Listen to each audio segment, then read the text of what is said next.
education. The numbers are horrible the way it is, and we're going to make a move that's very big. I don't think it's even risky a little bit. I think it's going to be amazing. It should have been done years ago. They've been talking about doing it for many years, but nobody ever got it off. But we did.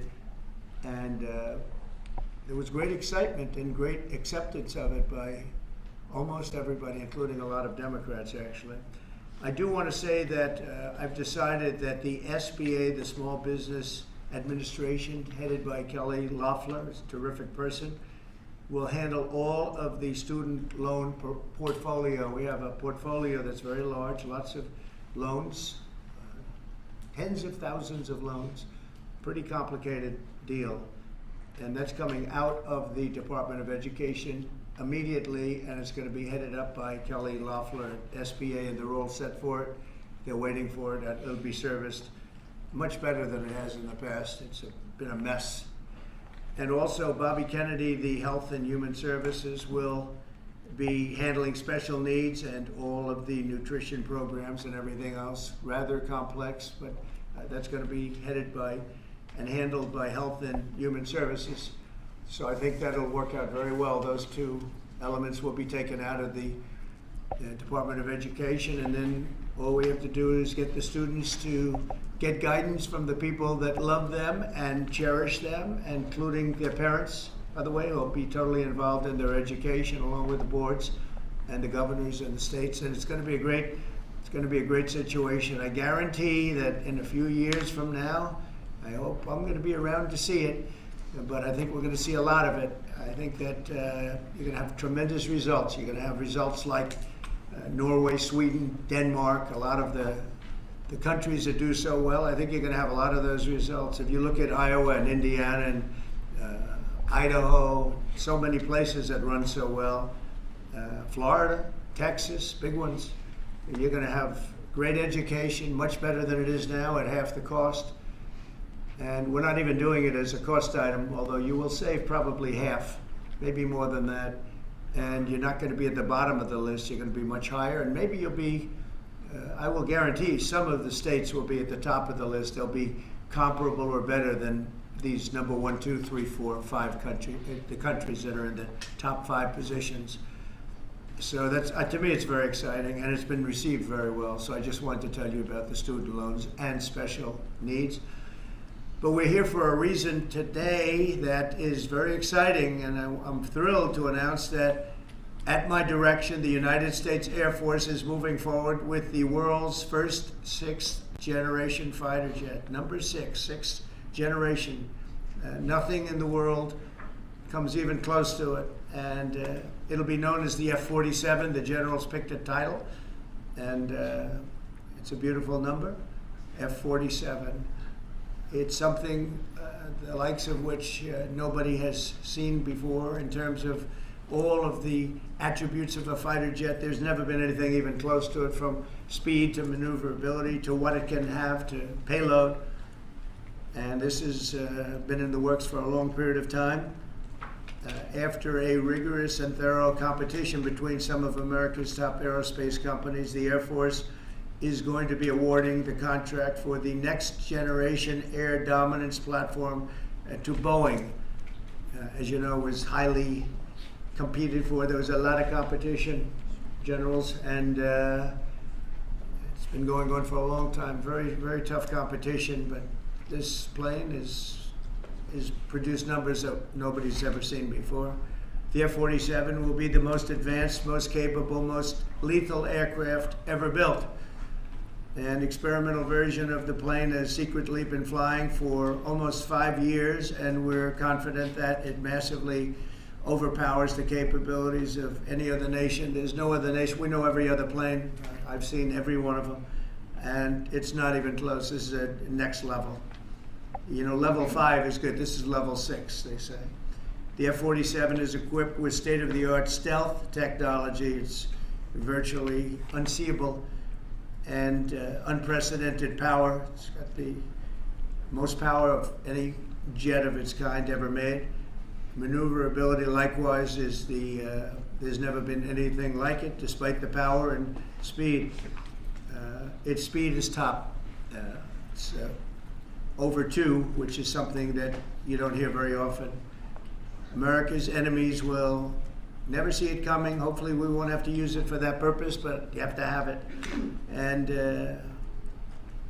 if it ever happens, they won't know what the hell hit them.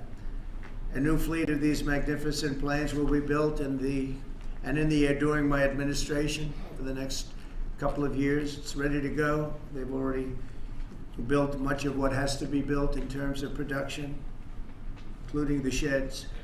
We'll ensure that the USA continues to dominate the skies. We've given an order for a lot. We can't tell you the price because it would give way to some of the technology and some of the size of the plane, good sized plane. This contract also represents a historic investment in our defense industrial base, helping to keep America at the cutting edge of aerospace and technology. Our allies are calling constantly. They want to buy them also, and certain allies will be selling them, perhaps toned down versions. We like to tone them down about 10%, which probably makes sense because someday maybe they're not our allies, right?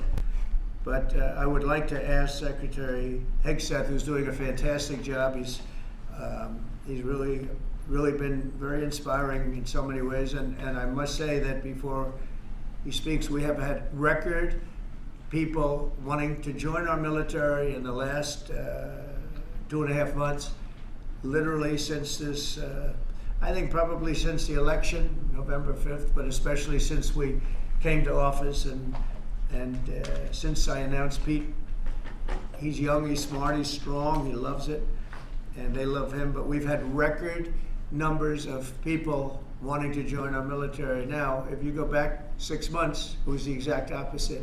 You had record numbers of people not wanting to join the military. Now you have record numbers of people wanting to be in our military, and that's a great honor. That shows you we're really on the right track. So, Pete, maybe say a few words. Sure. Please. Well, Mr. President, this is a big day. This is a big day for our warfighters. This is a big day for our country, a big day in the world.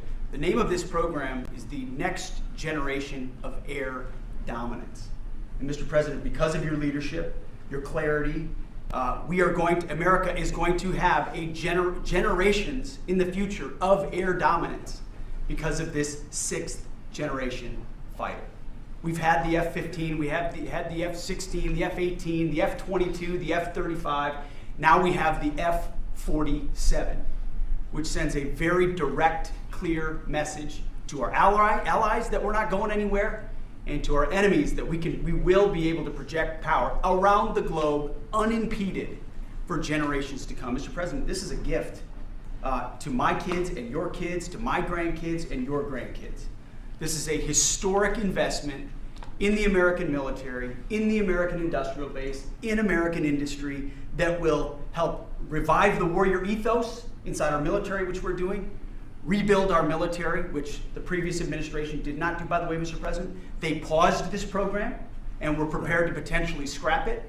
We know this is cheaper, longer range, and more stealthy. President Trump said we're reviving it and we're doing it. And then we are also going to reestablish deterrence. Under the previous administration, we looked like fools. Not anymore. President Trump has reestablished American leadership. The F-47 is part of it. And Mr. President, thank you for having the courage to do it and leading the way for all our warfighters. Thank you very much, Pete. One of the things I will say, but the generals are going to speak in just a couple of seconds, but this plane flies with drones. It flies with many, many drones, as many as you want, and it's a technology that's new, but it doesn't fly by itself. It flies with many drones, as many as we want, and that's something that no other plane can do. So I'd like to introduce, if I might, Air Force Chief of Staff General David Alvin, and also General Dale White, two incredible people that I've known over the years, but I got to know them really well over the last few months. And would you say a few words, please, General? Thank you very much, Mr. President. Mr. President, Mr. Secretary, thank you so much for your unwavering commitment to our military. I will say that this is a big day. This is a big day for our United States Air Force as well.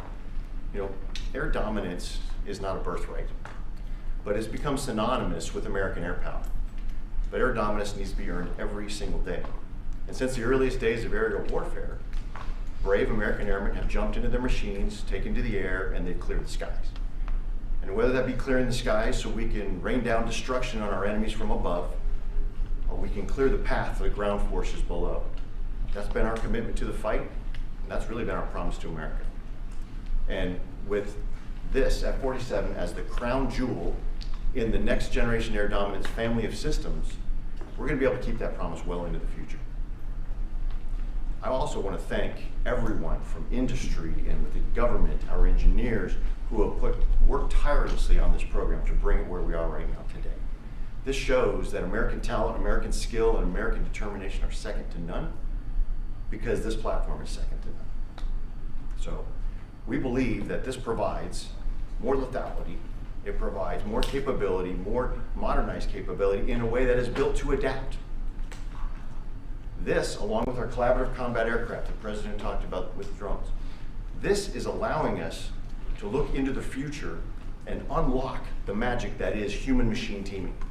And as we do that, we're going to write the next generation of modern aerial warfare with this. This enables us to do this. The manner in which we put this program together puts more control in the hands of the government, so we can update and adapt at the speed of relevance, at the speed of technology, not at the speed of bureaucracy. This is more Air Force. This is more options for the President. We say as our mission in the United States Air Force is to fly, fight, and win air power anytime, anywhere. If you want to go anywhere, you have to have a platform that gets you anywhere. This provides the President options from the very one end, which is a quick response, and then we can get right back into fighting stance without having to deploy troops that are going to take maybe months and cost more lives. We can be back in fighting stance, and maybe we restore that deterrence. All the way to decisive victory as part of a joint force that is the most lethal and capable military ever known in history. That's what we provide now, and this allows us to provide it into the future. It's more deterrence, more capability. It's what peace through strength looks like into the future, Mr. President. And so we're very proud to do that. And all we can say is, on behalf of the United States Air Force, let's deliver. Thank you very much. Thank you, General. Would you like to say something? No, sir, I'll just double check what the chief said. He knows what to do. Generational He knows who the boss is. That's exactly right. Air security is what it's all about, and this is what we'll deliver. That's great. Thank you very much. Great job. We've worked together long and hard on this, and this was a big secret. In fact, we don't show too much of the plane for that reason. You see what we show? You see how beautiful that is, but that's just a very small part of it. Sure. I wasn't surprised. I was wondering how much are you going to show when they came in with that. You see a wheel in the front? That's about it. Any questions? Mr. President Trump, Peter? is 80,000 pages of documents is a lot to sift through. Yeah. Can you just tell us who killed Kennedy? Well, I was given the task of releasing that because many presidents have gone through it and they haven't released. And I said, release. We even released Social Security numbers. I didn't want anything deleted.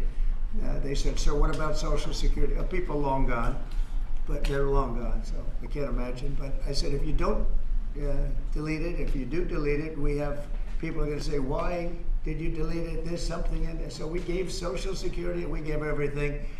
And the rest is for you to look at, Peter. You're going to see whether or not you see anything. But we've given it. We're doing it with Dr. Martin Luther King, too. They're preparing all of that. They're going to release everything.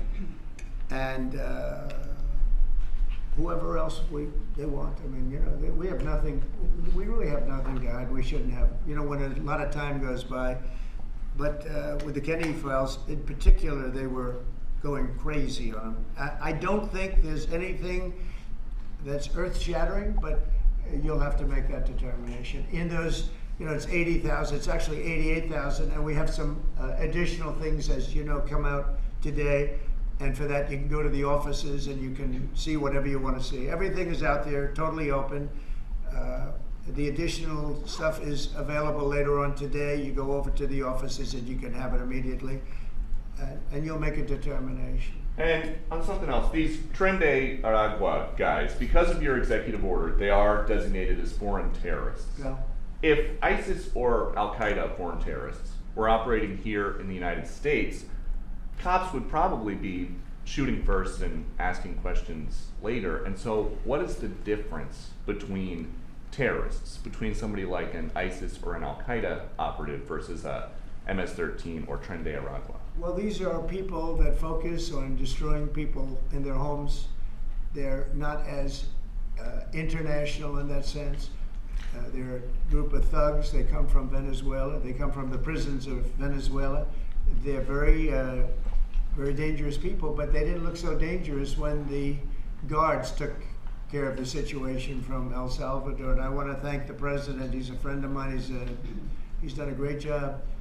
But I just can't imagine that the Democrats are taking this issue where they want to have them back. You know, so now they have men playing in women's sports. They have transgender for everyone. They have open borders. They have all of their crazy policies that are, I think, 95-5, not 90-10, okay? And their new policy is, let's bring Tren de Aragua back into our country. Let's bring the worst, these are the worst gang members there are. They looked amazingly frail, though, by the way they were handled. It's very amazing. You know, they weren't, when they were in Colorado cutting the fingers off a man because he made a phone call to the police, they seemed a lot tougher then than they did when they were having their head shaved and they were in shackles. They're tough people. They're bad people. We don't want them in our country. We can't let a judge say that he wants them. You know, he didn't run for president. He didn't get much more than 80 million votes. And we just can't let that happen. It'd be so bad for our country. I won on the basis of getting criminals out of our country that were let in. It was called unforced error. They were let in by Biden, incompetently let in, and let in by the millions, actually. 21 million people, I believe it's 21 million. And that's not even including the gotaways, but these are rough people. We want them out of our country. And I won the election based at least partly on that, and that's a big part, yeah? And I don't know if you saw this. Tim Walz is now saying about Trump supporters, and forgive me, I'm just reading a quote from Tim Walz, I think I could kick most of their ass. Oh boy, he'd be in trouble. Is there any way to know? Well, he's a loser, yeah, I mean, he's a loser. He lost an election. He played a part. You know, usually a vice president doesn't play a part, they say. I think Tim played a part. I think he was so bad that he hurt her. But she hurt herself, and Joe hurt them both. They didn't have a great group, but I would probably put him at the bottom of the group.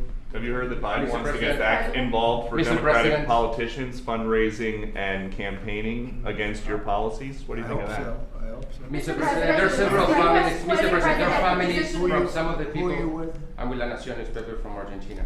There are families from some of the people that were on those flights to El Salvador that claim that they're not criminals, they're not members of Tren de Aragua, of MS-13. What can you tell them, and what guarantees can you give them that everyone in those planes were actual criminals, terrorists, as you said?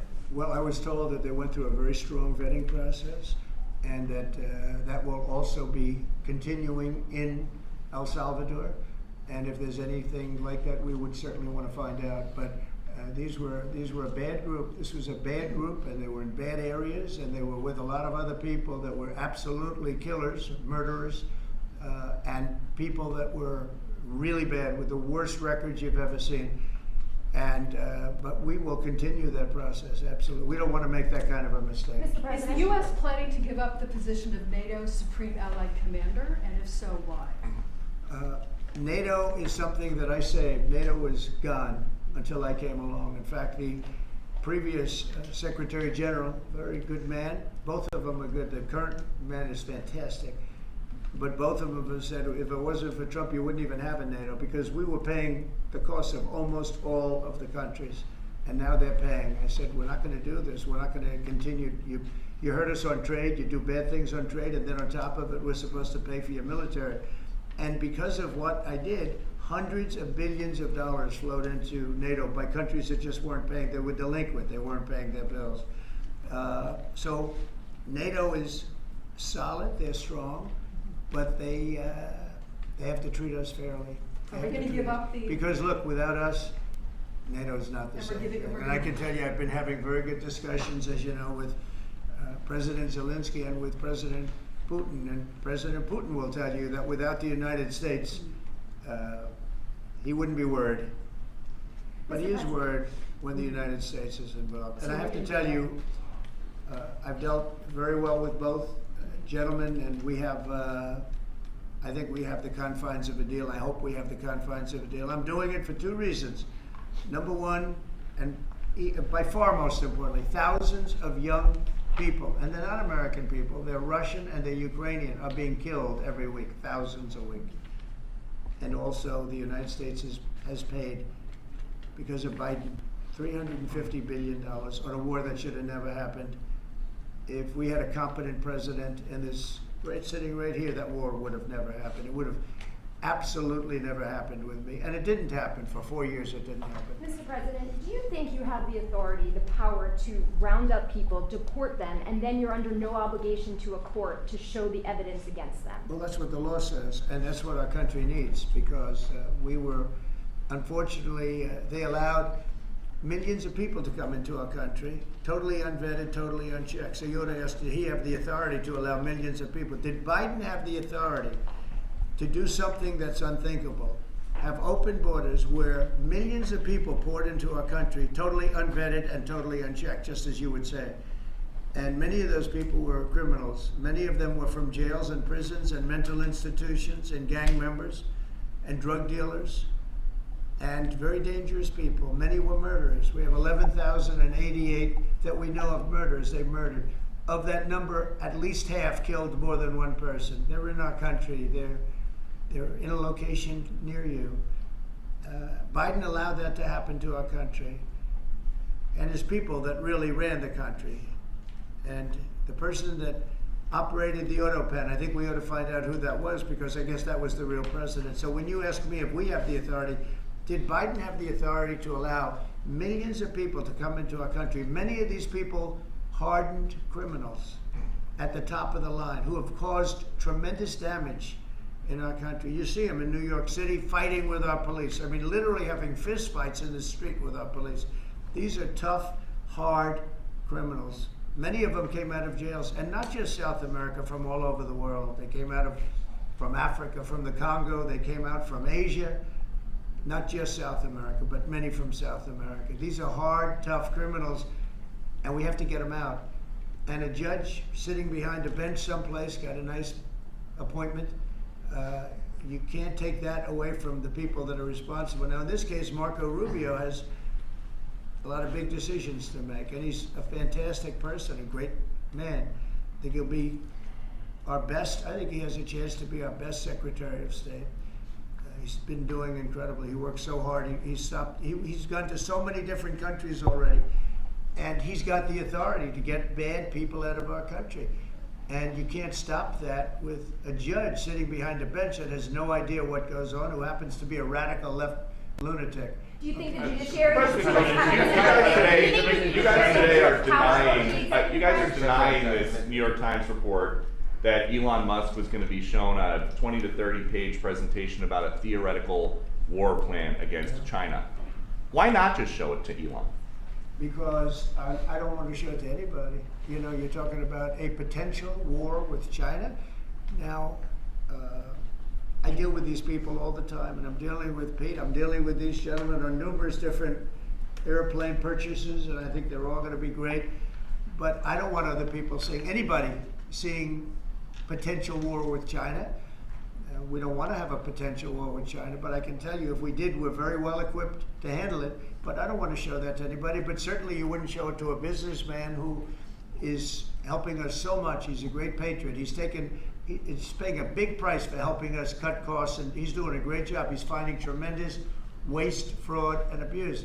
But I certainly wouldn't want, Elon has businesses in China, and he would be susceptible perhaps to that. But it was such a fake story. The New York Times is just as fake as CNN and MSDNC. And anybody read that story, people laughed at that story. Who would do such a thing? And the first thing I did is I called Susie and I called Pete. I said, is there any truth to that? And they said, it's ridiculous. No, he's over there to talk about cost. You might want to address that, Pete. But Elon was over there today to address cost. Doge, thing called Doge, which you've heard about. Pete? That's exactly right, Mr. President. You pointed out it was a fake story. We pointed out it was meant to sort of undermine whatever relationship the Pentagon has with Elon Musk. Elon Musk is a patriot. Elon Musk is an innovator. Elon Musk provides a lot of capabilities our government and our military rely on, and I'm grateful for that. We welcomed him today to the Pentagon to talk about DOGE, to talk about efficiencies, to talk about innovations. It was a great informal conversation. The rest of that reporting was fake. There was no war plans, there was no Chinese war plans, there was no secret plans. That's not what we were doing at the Pentagon. I might add that I think Elon, if they ever wanted to do that, I think Elon wouldn't do it. I think he wouldn't do it. He wouldn't want to put himself in that position. But if you read what's out of the New York Times, it's such a dishonest newspaper. It's such garbage. It's, it used to be called all the news that's fit to print. Well, it's all the news that's not fit to print. They have fake sources, or they don't have sources. I think they make most of it up. But this was a made-up story by the New York Times. I call it the failing. It's a failing newspaper. It's failing. And they shouldn't do that. They really are the enemy of the people. And Mr. President, We do need honest journalism in this. We've made such big strides over the last 2 months, but we just need honest journalism, and we don't have it. When you have a CNN, you have to watch these people every once in a while just to see where they're coming from, and it's so dishonest. MSNBC is, I think, probably worse, and they're both doing horribly in the ratings. I think they're going to be turned off. I don't think they're not doing any ratings. You're doing well in the ratings. Thank Mr. you. Just quickly on, I understand that your trade rep is meeting their Chinese counterpart next week. Yes. Is there anything that they can do to stop April 2nd or to roll back the tariffs that you put on China already? Well, we could talk, but basically, I call April 2nd. I would have made it April 1st, but I didn't want to be April Fool's Day because then nobody would believe what I said, and they do believe me. April 2nd is going to be Liberation Day for America. We've been ripped off by every country in the world, friend and foe. We've been ripped off on trade. We've been ripped off on military. We protect people, and they don't do anything for us. It's just so unfair for years and years. And now some of that money is going to be coming back to us in the form of tariffs. Tens of billions. It's going to be numbers like nobody's ever seen.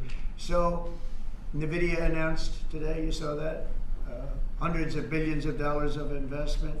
The biggest chip maker in the world announced hundreds of billions of dollars of investment. Hundreds of billions, not millions, but billions. They're all coming here. Apple just announced $500 billion worth. They're going to build plants here. They built their plants in China. They're going to build them here. And they're starting immediately. We have investment, the likes of which this country has never seen, already announced. And they all want to have news conferences. I don't have enough time to have that many news conferences, but I would say so far at least $4 trillion. $4 trillion is coming in. Car companies, very importantly, a lot of the car companies that were going to build in Mexico or Canada are now building here. Because I don't want cars from Canada. I don't want cars from Mexico. They want to do it, it's fine, but I want the car companies to build here, not... they were building in Mexico 3 plants, big plants, really big plants, and they were going to sell the cars right across the border. We wouldn't have the jobs, we wouldn't have the profits, we wouldn't get the taxes, we get nothing. All we get is unemployment and empty factories. Those days are over. So now those 3 places are going to build here, but many more than that. We have a big one. Honda is building, just announced a really big plant in Indiana, great state, smart place to build. And we have many car companies coming here. The steel mills are going to be booming, And many other things come with that. But we need that for defense. There are certain things you have to have. You have to have steel. We would have had, if I didn't do in my first term tariffs to stop the onslaught, because they were dumping steel in order to destroy our steel plants. If I didn't do 50% and even 100% in certain cases tariffs on steel, you wouldn't have a steel plant in the United States. And Biden was unable to get rid of those tariffs because they threw off so much money that his numbers, which didn't work anyway because his numbers were terrible, what he did, the way he spent money was so horrible, and what he allowed to happen to energy. That's the other thing. Energy is going to be like it's never been before. Mr. Vice President is here. Do you have anything to say while you're here? No, sir. I'm good, Vice President. I'm just here to watch the show, sir. Okay. I think airplanes are pretty cool, so I wanted to check this out. Airplane's cool. It is cool. Mr. President, anything that China can do to take off the trade war at this point, though? Well, I'll be speaking to President Xi. I have a great relationship with him. We're going to have a very good relationship. But we have a trillion deficit because of Biden with President Xi, more than that. I mean, I've heard $1.2 trillion. We have a deficit. And I've explained that to President Xi. We also have a problem where he's allowing fentanyl to be sent into Mexico and then cross the border and, killing. I think the number is much higher than the 125, 115 that I think it's closer to 300,000 people a year. And so that's a problem. But they have a tremendous surplus against the United States, and we don't want that. Mr. President, why do you want to control Ukraine's power A number of plant? industries have come to you asking for exemptions on tariffs. Is that something that is under consideration by you? Well, people are coming to me and talking about tariffs, and a lot of people are asking me if they could have exceptions. And once you do that for one, you have to do that for all. So, I mean, generally, I did something interestingly during 2 weeks ago. I gave the American car companies a break because it would have been unfair if I didn't. And everybody said, oh, he changed his mind on tariffs. I didn't change my mind. I helped our, sort of big three, big four. I helped some of the American companies. And instead of taking it properly, they said, oh, he changed it. I don't change, but the word flexibility is an important word. Sometimes there's flexibility, so there'll be flexibility, but basically it's reciprocal. So that if China's charging us 50% or 30% or 20%, and I don't mean China, I mean anybody, any country, Canada. Nobody knows that Canada's charging our dairy farmers. They have 270% tariffs. Nobody knows that. Nobody knows that. They have up to 400%. They have a couple of tariffs at 400%. Nobody knows that. Nobody talks about that. And remember, with Canada, we don't need their cars, we don't need their lumber, we don't need their energy, we don't need anything from Canada, and yet it costs us $200 billion a year in subsidy to keep Canada afloat. So when I say they should be a state, I mean that. I really mean that, because we can't be expected to carry a country that is right next to us on our border. It would be a great state. It would be a cherished state. The taxes for Canadian citizens would go down in less than half. They don't spend money on military because they think we're going to protect them. There are many things that they do, like icebreakers. They want us to provide icebreakers for them. Oh, that's wonderful. So the Canada, they're very tough traders too. I want to just tell you, all the people, they're tough traders. They trade very tough. And the expression I use is, some people don't have the cards. I used that expression about a week and a half ago, right? Somebody was negotiating who didn't have the cards, who's now, I think, saying that he wants to do it, and I think we're going to have a big deal on that very special something. We got to make a deal on that. But Canada has been a very nasty negotiator against the United States, took advantage of the United States for a long time. But nobody knows that they were getting 270% tariffs on dairy products. I don't think I've heard you say this in all of the talk about Canada becoming the 51st state. Are you concerned that if they became the 51st state, they would be a very, very blue state? Very, very big and very, very blue. No, there might be, but it would, you have that artificial line that goes, that straight artificial, that looked like it was drawn by a ruler. Somebody with I don't mean a ruler like a king, I mean like a ruler, this way. And it's just an artificial line that was drawn in the sand or in the ice. And can I tell you, Peter, just, you add that to this country, what a beautiful landmass, the most beautiful landmass anywhere in the world. And it was just cut off for whatever reason. It would be great. Now, is it liberal? Maybe, but a conservative until I got involved, because I don't care who wins up there. I frankly probably would do better with the liberal than the conservative, if you want to know the truth. But just a little while ago, before I got involved and totally changed the election, which I don't care about, probably it's to our advantage actually, but the conservative was leading against, I call him Governor Trudeau, the conservative was leading by 35 points. So, so I don't know about that. I think Canada is a place like a lot of other places. If you have a good candidate, the candidate's going to win. And I don't know if you've seen this, but the two astronauts that you just helped save from space, they didn't get any overtime pay for all that extra time. They got $5 a day per diem. For 286 days, that is $1,430 in extra pay. Is there anything the administration can do to make them whole? Well, nobody's ever mentioned this to me. If I have to, I'll pay it out of my own pocket, okay? I'll get it for you. Mr. Mr. President, President, I'll follow up on you the mentioned- petition you signs. I like that. Mr. President, you President, mentioned I'll the pay it deal. right out of my, is that all? That's not a lot. Me por- For what they had to go through. And I want to thank Elon Musk, by the way, because think if we don't have him. You know, there's only so long, even though they're in the capsule up there, that the body starts to deteriorate after 9 or 10 months and gets really bad after 14, 15 months with the bones and the blood and all the things that you've been reporting on very well. And if we don't have Elon, they could be up there a long time. Who else is going to get him?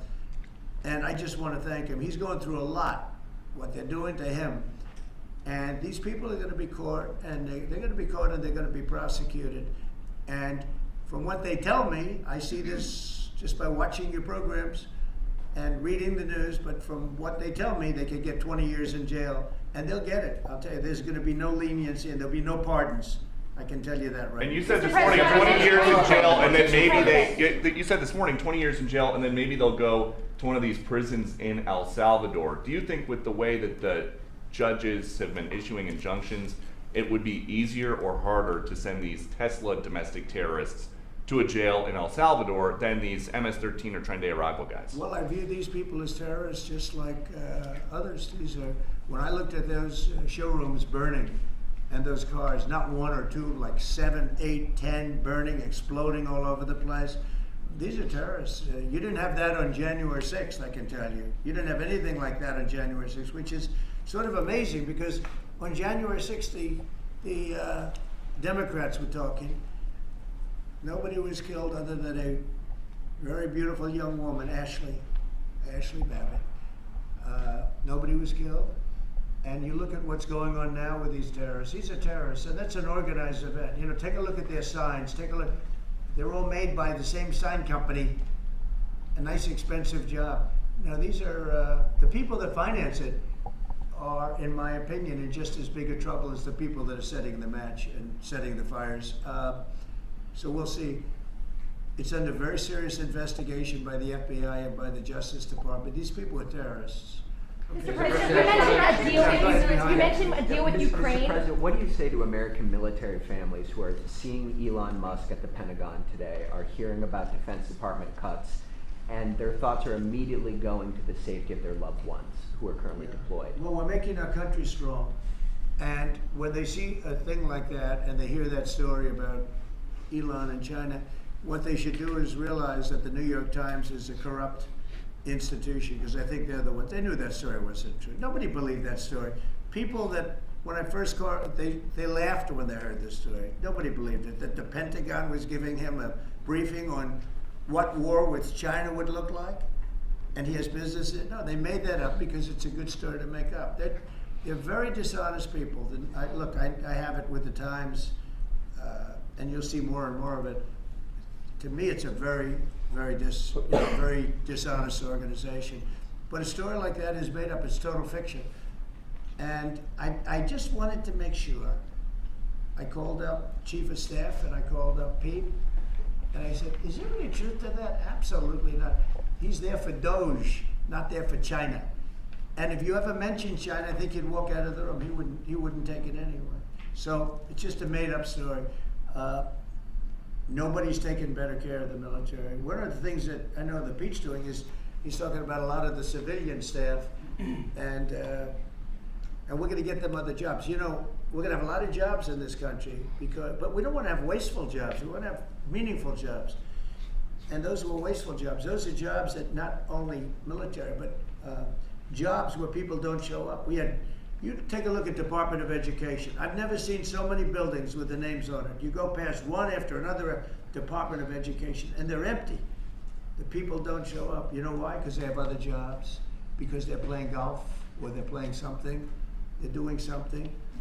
And we have a lot of great people, but we have to move that back to the States. We're going to make our country strong, and we're going to get people much better jobs, because we have companies moving into our country, the likes of which we've never seen before. Nothing like this has happened. and it's automatic. They don't want to pay the tariffs. How do you avoid paying the tariffs? You build your plant in the United States, and it's a beautiful thing to see. I see it. So far, I would say $4 trillion. Nobody's ever heard of them. No country's ever heard of numbers like that. $4 trillion, and those are the best ones. The biggest, best chip maker in the world. I'm not a fan of the CHIP Act, where you give billions of dollars away to companies that don't need it, and it won't bring them here. I'm giving nothing away. All they're doing is coming here, they're building because they want to avoid. Remember this on the tariffs too, because that's going to be, Liberation Day, April 2nd. It's reciprocal. If they charge us, we charge them. So somebody say, well, how much are the tariffs? Very fair. If India, as an example, has been very bad to us on tariffs. They charge 100%, 200%, whatever they charge. Now, Europe just announced they're lowering the tariffs on cars.